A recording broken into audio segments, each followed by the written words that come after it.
share our outlook and assessment of the growth and inflation, I think a few words on the implication of the recent global trade and related policy uncertainties are in order. Let me first highlight the possible implications for growth. First and foremost, uncertainty in itself dampens growth by affecting investment and spending decisions both of businesses and households. Second, the dent on global growth due to trade frictions will also impede domestic growth. Third, higher tariffs shall have a negative impact on net exports. There are, however, I may say, several known unknowns. The impact of relative tariffs, our relative tariffs vis-a-vis some of the other countries are quite low. Then there is the unknown of the elasticities of our export and import demand and the policy measures adopted by us. You are all aware that India is very vigorously and proactively engaging with the US administration on the foreign trade agreement. These are just to name a few. These make the quantification of the adverse impact on growth difficult.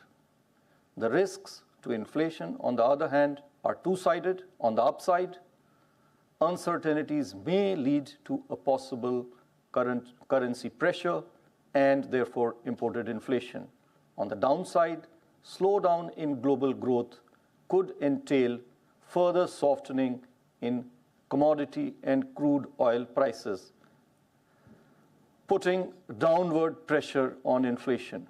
Overall, while global trade and policy uncertainties shall impede growth, its impact on domestic inflation, while requiring us to be vigilant, is not expected to be of high concern.